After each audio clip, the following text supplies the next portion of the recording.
ইনআমুল হক সিদ্দিকী, হযরত মাওলানা মুফতি ইনআমুল হক সিদ্দিকী, আমি হযরতকে কোরআন ও হাদিস থেকে মূল্যবান আলোচনা পেশ করার জন্য সবিনয় অনুরোধ করছি। আওয়াজ দেন। আসসালামু আলাইকুম ওয়া রাহমাতুল্লাহি ওয়া বারাকাতুহু। নাহমাদুহু ওয়া নুসাল্লি আলা রাসূলিহিল কারীম, আম্মা বাদ। ফাআউযু বিল্লাহি মিনাশ শাইতানির রাজীম। বিসমিল্লাহির রাহমানির রহিম।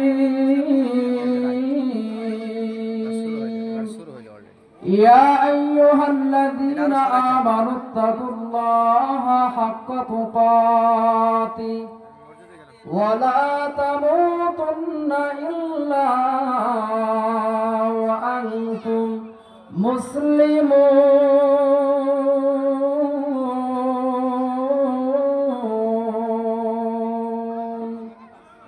ওয়া ক্বালা আন-নাবিয়্যু সাল্লাল্লাহু আলাইহি ওয়াসাল্লাম আখলিস দীনাকা ইয়াকফিকাল আমালুল কলিল।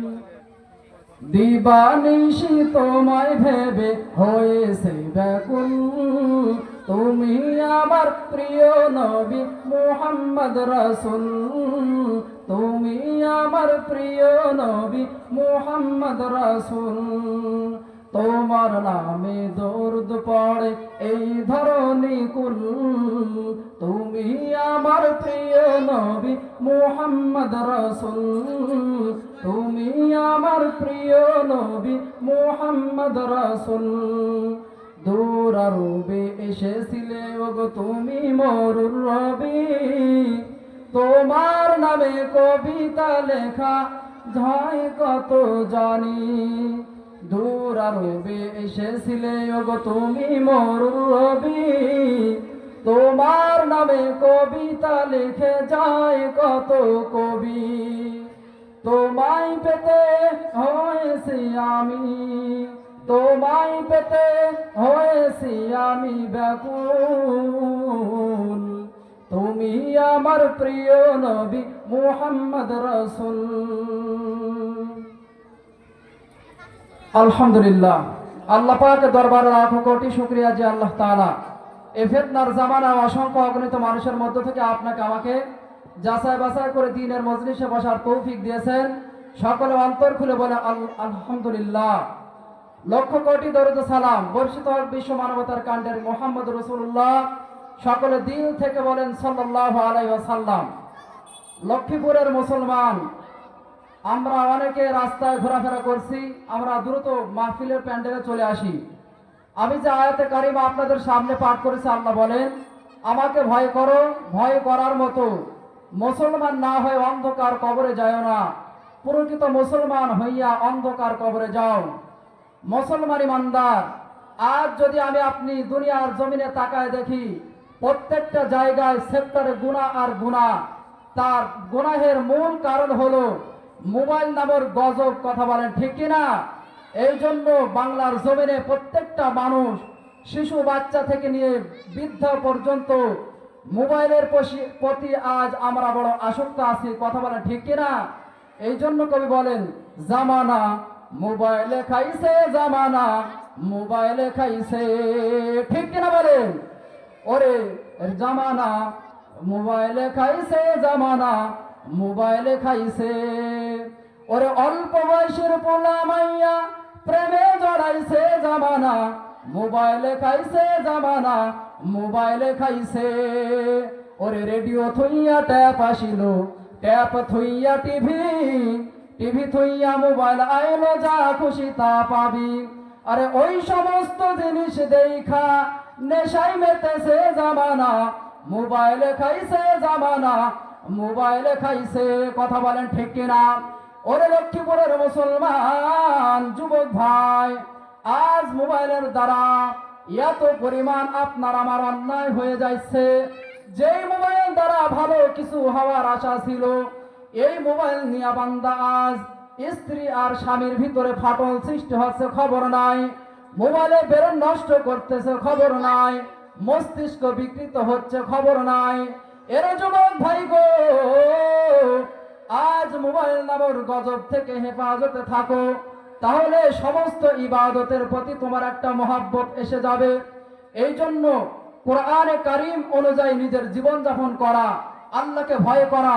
হযরত আলী বলেন, চারটা জিনিসের নাম হলো তাকওয়া। কয় জিনিসের নাম তাকওয়া? এক নম্বর হলো আল খাউফু মিনাল জালিল, আল্লাহকে ভয় করা। দুই নম্বর আল আমালু বিত তানজিল, কোরআন অনুযায়ী নিজের জীবন গঠন করা। তিন নম্বর হলো আল কানাতু বিল কলিল, অল্পতে সন্তুষ্টি থাকা। চার নম্বর আল ইস্তিদাদ লিয়াউমির রহিম, আমরা যে দুনিয়াতে আসি আখিরাতে পাড়ি দিতে হবে, আমাদের এই ফিকির করা। চারটা জিনিসের নাম হলো তাকওয়া। অর্থাৎ কোরআন দিয়ে নিজের আমি আপনি নিজে চলবো, নিজের ফ্যামিলি চালাবো, তাহলে আপনার আমার জীবন সুন্দর হবে।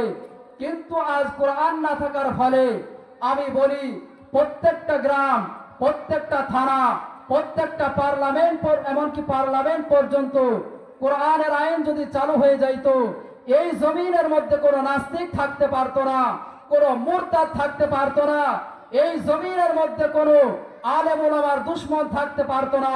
চিল্লায় বলেন, কথা বলেন, ঠিক কিনা? ওলি আল্লাহর বাংলাদেশে নাস্তিকদের ঠাঁই হবে না, পীর আউলিয়ার বাংলাদেশে মুরতাদদের ঠাঁই হবে না। নবীজির দুশমনেরা পাবি না রেহাই, পাবি না। ইসলামের দুশমনেরা পাবি না রেহাই, পাবি না। নবীজির জন্য যদি জীবন দিতে হয়, বিপ্লবী এই জনতা পাই না কভু ভাই, ঠিক না? নবীজির জন্য যদি রক্ত দিতে হয়, লক্ষ্মীপুরের এই জনতা পাই না কভু ভাই। আমাদের আন্দোলনকে থামানো না যাবে না, আমাদের আন্দোলনকে থামানো না যাবে না। নবীজির দুশমনেরা পাবি না রেহাই, পাবি না। ইসলামের দুশমনেরা পাবি না রেহাই, পাবি না। নবীজির জন্য এক ফোঁটা রক্ত দেহে থাকতে মুসলমান, সইতে পারি না বিশ্ব নবীর অপমান। এক ফোঁটা রক্ত দেহে থাকতে মুসলমান, সইতে পারি না বিশ্ব নবীর অপমান। নবীজিকে দিলে আঘাত এ প্রাণে আর সহে না, নবীজিকে দিলে গালি এ হৃদয়ে আর সহে না। নবীজির দুশমনেরা পাবি না রেহাই, পাবি না। ইসলামের দুশমনেরা পাবি না রেহাই, পাবি না। চিল্লায় বলো মুসলমান, ঠিক কিনা? ওরে লক্ষ্মীপুরের মুসলমান, কোরআন অনুযায়ী নিজের জীবন গঠন করো, কোরআন দিয়ে নিজের সন্তানকে গঠন করো। এই মাদ্রাসায় কোরআন পড়ানো হয়, ছোট্ট বাচ্চাগুলি কোরআন পড়া রাত্র ভোর যখন হয়ে যায়, আমরা অনেকে ঘুমের বিছানায় পড়িয়া থাকি, অথচ এই ছোট্ট ছোট্ট বাচ্চারা কোরআন পড়ে। কোরআনের তেলাওয়াত এত সুন্দর, এত মধুর তেলাওয়াত, যেই তেলাওয়াতের সৌন্দর্য পাইয়া ওই তেলাওয়াত পয়গম্বর মুহাম্মদ রাসূলুল্লাহ কোরআন তেলাওয়াত করত। আবু জাহেল গভীর রাজনীতি আয়েশা এই কোরআনের তেলাওয়াত শ্রবণ করত, অন্তর নামক জিনিসটা ঠান্ডা করত। ও এলাকার মুসলমান গো, পর্দার আড়ালের আম্মা জান কোরআন অনুযায়ী নিজের জীবন গঠন করেন, সন্তানটাকে কোরআন অনুযায়ী চালান, তাহলে দেখবেন দুনিয়াতে শান্তির অভাব নাই, আখিরাতের ময়দানে শান্তির অভাব হবে না। এই জন্য ভাইরা আমার, কোরআন দিয়ে নিজে চলবো, নিজের পরিবার চালাবো, আহল পরিবার সবাইকে কোরআন দিয়ে আমরা চালানোর চেষ্টা করব। তাহলে দেখা যাবে এই সমাজে কোরআন থাকলে সমাজ পরিশুদ্ধ হয়ে যাবে, গুনাহ থেকে ফিরবে। এই সমাজের ভিতরে থাকলে, এমনকি প্রত্যেকটা পার্লামেন্টে যদি কোরআন থাকে, তাহলে দেখা যাবে প্রত্যেকটা জায়গা ভালো হয়ে যাবে।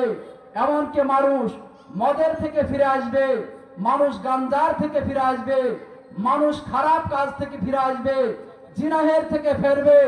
কোরআনের কারিমের নূর যদি তার সিনার ভিতর থাকে, এই জন্য ভাইরা আমার, কোরআনে কারিমের নূর আপনার আমার সিনার ভিতরে, আপনার আমার সিনার ভিতরে কোরআনে কারিম ধারণ করলে আল্লাহ পাক এই নূর দেবেন।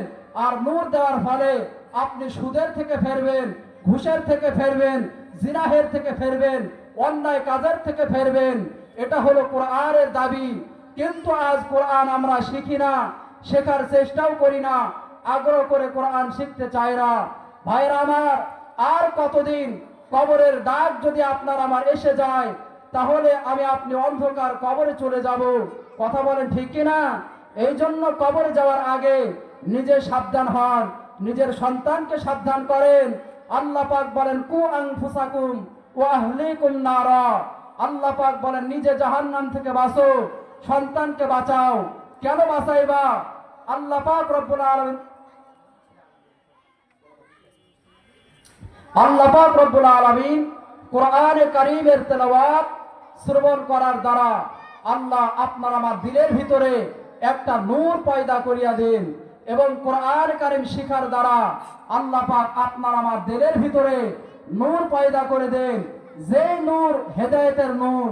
এই হেদায়েতের নূর পাওয়ার পরে একটা মানুষ অন্ধকার পথের থেকে ফিরে দিনের পথে আসতে পারবে, ভালো কাজের দিকে সে ধাবিত হতে পারবে। এই জন্য আমরা সদা সর্বদা ভালো কাজের প্রচেষ্টা করব, খারাপ কাজ থেকে ফিরব। আল্লাহ পাক আপনাকে আমাকে ভালো কাজ করার তৌফিক দেন, খারাপ কাজ থেকে ফেরার তৌফিক দেন। আল্লাহর কাছে বারবার তৌফিক কামনা করেন। আল্লাহ পাক দেখবেন খারাপ কাজ থেকে আপনাকে বাঁচায়া আল্লাহ ভালো কাজের ভিতরে শামিল করে দিবেন। এই জন্য ভাইরা আমার, সদা সর্বদা আমি আপনি যেখানেই থাকি না কেন কোরআন এর সাথে সম্পর্ক রাখবো, কোরআন ওয়ালাদের সাথে সম্পর্ক রাখবো। আলেম ওলামার দুশমন হব না, নবীজির দুশমন হব না। যদি আলেম ওলামার দুশমন হয়ে যান, নবীজির দুশমন হয়ে যান, কবরে যে আপনি আমি জবাব দেওয়ার কোনো সুযোগ থাকবে না। আল্লাহ পাক যেন আমরা কবরে আল্লাহর কাছে আমরা জবাব দিতে পারি, সেই তৌফিক কামনা করি।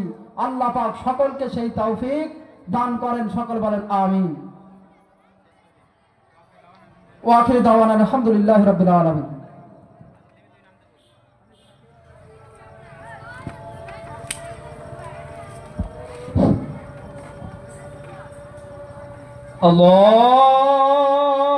আল্লাহু আকবার,